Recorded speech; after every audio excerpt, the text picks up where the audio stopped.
watching Academy Music Group TV. I am at Barn on the Farm 2019, and sitting with me now is Maverick Sabre. How are you doing? Fantastic. How about yourself? I'm doing very well. I'm having a lovely time. Yeah. Ostrich feeding. Ostrich feeding is what is going down this Lovely. weekend. Now, you're back. You're back. Yes. How does it feel to be coming back doing shows with new music, with a new album, new material? Yeah, good. I think when I took a little bit of time away, I was writing for a lot of people, and that kind of took off a tiny bit. And then the album kind of just made itself, really, without me trying too much. Without me trying too much, obviously I put effort into the album, but it kind of like came about. I was really not trying to write an album. I hadn't had my head set on it. I was going to take a little break for a while, and I just started making music and experimenting on sounds for the fun of it, and the album kind of made itself, really. And yeah, it's always weird putting out new music. It's daunting at times. You think how people are going to receive it. This sound for this record is quite removed from a lot of the other sounds on the previous music that I've put out. And yeah, it's just been beautiful to be back on the road and for it to be received so well. We just came back and did our first US tour about a month ago.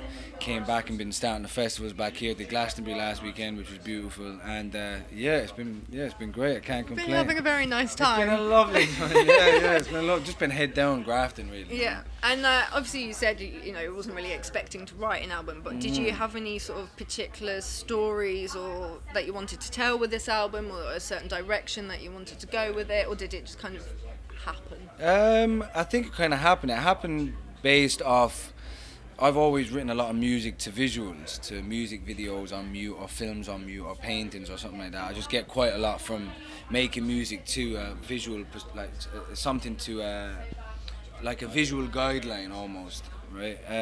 Whatever inspires me, and I feel like the music connects with that visual. It kind of keeps me guided of how I finish off a song or a project or whatever. And I've always done it kind of intermittently on records, but for this album it was every song. So I kind of wanted to create a kind like a soundtrack, I suppose, and make the feel and the emotion, the ambience of the songs, whatever message was within each song. I wanted to kind of suck people into a feeling and an emotion more than anything. The stories, there's various different stories. I think for me on every album it's like a diary entry of where I'm at internally, whatever I've gone through or whatever I feel within my heart.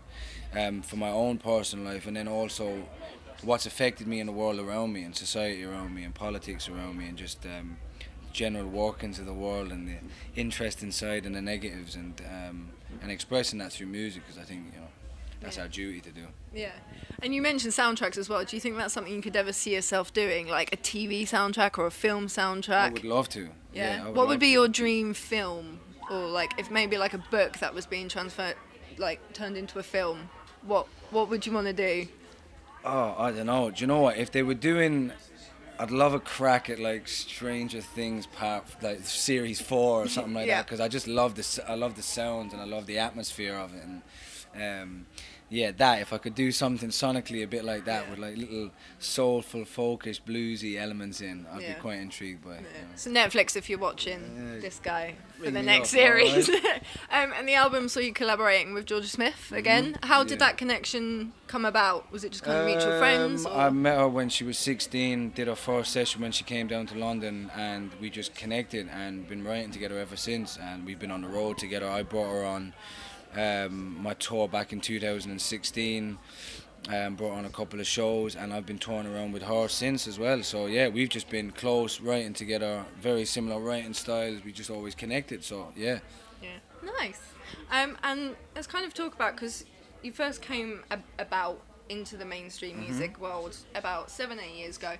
You rose up with Plan B, Devlin, Professor Green, all of those kind of guys. Very urban hip-hop side of things, whereas your music now is very soulful, bluesy, a little bit gritty, but you've still kind of got that hip-hop edge to it as well. Do you still feel that you align yourself with the grime industry in 2019, or are you just kind of carving your own little path and just seeing where you go with it? Yeah, I wouldn't say specifically the grime industry. Like, I'm a hip-hop head, and I'm an MC head in general. That's what I came from. That was my background. I started off MCing when I was like 14, 15 initially on the Irish hip hop scene, and so I'd always been kind of gigging in that circuit, and that's the basis of a lot of the music that I make is hip hop, reggae, soul, folk, blues inspired. It's a mixture of all of it. But I would like to say, yeah, I think over time I'd like to have carved my own feeling and emotion and sound out of that, but still very connected to that. That's where my heart is as well. Yeah. So. Yeah, I would still say I'm an MC and I'm a hip hop head, and a love of that is always strong in me. Good. And what sort of experience do you want people to kind of take from your music, both live and on record? Do you want them to feel a certain way? Is there any particular things you want them to take away from the lyrics?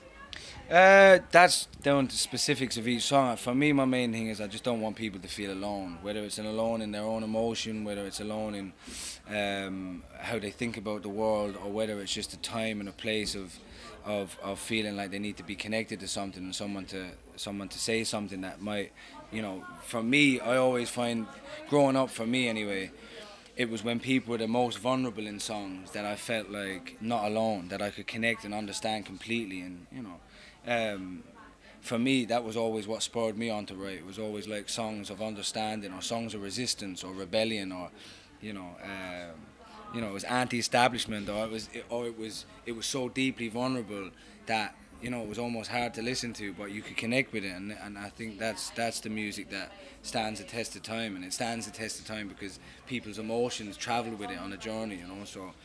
Yeah, I'd hope that people take that from my music, something to empower you or just make you not feel alone, in whatever feeling you're having. Yeah. And you've got your big headline tour coming up towards the end of the year. Have you started thinking about it? You've got your full band coming with you on the road. Yeah. Any big ideas, any big plans, any surprise guests, anything? Yeah, we're going to plan because this tour was... we just put out the new album. I think it was 3 weeks before the tour started, when we did it back in March. So now it's going to be, November, a good couple of months into the new record.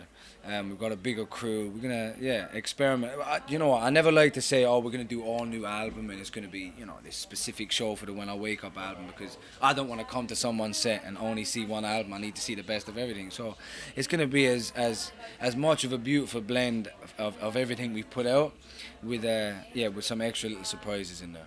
Just a few little surprises. Just a few little surprises. Yeah. Amazing. Well, thank you so much for talking to me today. Enjoy your time. Barn on Farm weekend. And if you want to see this guy on tour later this year, then head to our website and get your tickets now.